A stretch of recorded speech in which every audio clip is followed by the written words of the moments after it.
नमस्कार. श्री वासुदेवानंद सरस्वती यांनी नामजपाच्या प्रत्येक कोटीनंतर कुंडलीतील प्रत्येक स्थान कसे शुद्ध होते याबद्दल काही माहिती सांगितली आहे. मंत्राची अक्षरे कितीही असोत, अमुक एक कोटीचा म्हणून संकल्प न करता जप करीतच राहावे. असे करीत असता प्रत्येक कोटीस ईश्वरी नियमाप्रमाणे आपल्या जन्मकुंडलीतील एक एक स्थान शुद्ध होत जाते. 12 कोटींनी 12ही स्थाने शुद्ध होतात. 9 कोटी पूर्ण झाल्यानंतर अथवा त्या संधीस सगुण साक्षात्कार होतो. 12 कोटी संपूर्ण झाल्यानंतर गुरुरूपाने स्वप्नात अगर प्रत्यक्ष अनुग्रह मिळून कृतार्थता प्राप्त होते. मुमुक्षु दशा संपून उत्तम किंवा तीव्र साधक कोटीत गणना करण्यास तो लायक होतो आणि पूर्णता फारच लवकर प्राप्त होते. 12 स्थानांची शुद्धी झाल्यानंतर जीव ग्रहकक्षेतून सुटून परमात्मा कक्षेत जातो आणि खरीखुरी आध्यात्मिक उन्नती होते. कुंडलीतील 12 स्थानांची माहिती. कुंडलीतील 12 स्थानांपैकी प्रत्येक स्थान हे प्रत्येक कोटीने शुद्ध होते. प्रत्येक 1 कोटी जपानंतर कुंडलीतील एक एक स्थान कसे शुद्ध होते त्याचे हे विवरण. पहिल्या कोटीमध्ये तनुस्थान शुद्ध होते. शरीरातील रजतमाचा नाश होऊन सत्ववृद्धी होते. रोग बीजांचा नाश होतो. कल्पना प्रवाह कमी होतो. शुभ स्वप्ने पडू लागतात. स्वप्नात देवाच्या मूर्तींचे आणि साधुसंतांच्या मूर्तींचे दर्शन होते. देवता मूर्तींशी संभाषणही होऊ लागते. असा अनुभव येऊ लागला म्हणजे सत्वशुद्धी किंवा वृद्धी होत चालली आहे असे समजावे.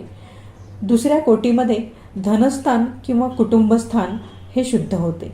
धनप्राप्ती होऊन कर्ज वगैरे असल्यास फिटून जाते. कुटुंबातील व्यक्तींचा देशांतरामुळे वियोग झाला असल्यास तो नाहीसा होऊन त्यांचा एकत्र वास होतो आणि कौटुंबिक सौख्य वृद्धी होते. तिसऱ्या कोटीमध्ये पराक्रम स्थान, भ्रातृस्थान किंवा सहस्थान म्हणतात ते शुद्ध होते. पूर्वी अशक्य किंवा असाध्य वाटणारी कार्ये सहज हातून सिद्ध होतात. बंधू द्वेष असल्यास तो कमी होऊन ते प्रेमाने वागू लागतात. चौथ्या कोटीत सुहृदस्थान किंवा मातृस्थान अथवा सुखस्थान म्हणतात ते शुद्ध होते. कोणताही त्रास मनाला बाधत नाहीसा होतो. पूर्वीचे आघात बंद होतात. शारीरिक आणि मानसिक आघात कमी होतात. 5व्या कोटीमध्ये पुत्रस्थान किंवा विद्यास्थान शुद्ध होते. अपुत्री असल्यास पुत्रवान होतो. पुत्र पूर्वी द्वेषाने वागत असेल तर तो अनुकूल स्थितीला येतो आणि स्वतः जर अविद्वान असेल तर कोणत्या तरी विद्येमध्ये प्रवेश करण्याची त्याच्या बुद्धीला शक्ती मिळते. धारणाशक्ती आणि ग्रहणशक्ती वाढते. 6व्या कोटीमध्ये शत्रुस्थान किंवा रोगस्थान शुद्ध होते. बाहेरील द्वेष करणारे शत्रू आणि अंतरातील कामक्रोधादी शत्रू नाहीसे होतात. असाध्य रोगही संपूर्णपणे नाश पावतात. पहिल्या कोटीत तनुस्थानाच्या शुद्धीने ते निर्बल होतात आणि ह्या कोटीमध्ये निखालसपणे जातात असे समजावे. 7व्या कोटीमध्ये जायास्थान शुद्ध होते. अविवाहित असल्यास विवाह होतो. स्त्री प्रतिकूल वागत असल्यास अनुकूल होते.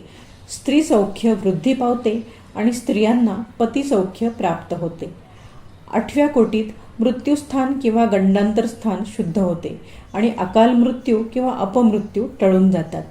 9व्या कोटीमध्ये धर्मस्थान शुद्ध होते. मंत्रदेवतेचा सगुण साक्षात्कार होतो.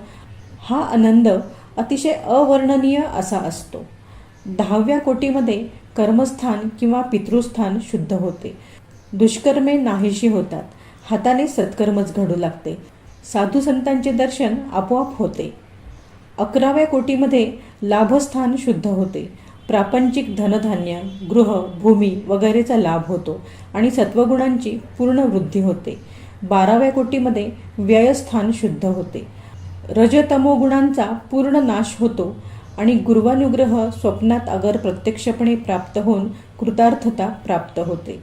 प्रत्येक स्थानात पुन्हा 9 भाग असतात, त्यात नवांश म्हणतात. प्रत्येक 12 लक्ष जपामध्ये एका नवांशाची शुद्धी होते. बाह्य अथवा अंतर परिस्थितीत काहीतरी पालट किंवा नाविन्य अनुभवास येते. अशा प्रत्येक 12 लक्ष जपानंतर आपला अनुभव लिहून ठेवल्यास आपली जन्मपत्रिका शुद्ध रीतीने तयार करता येते आणि तीत काही चुका असल्यास त्या दुरुस्त करता येतात.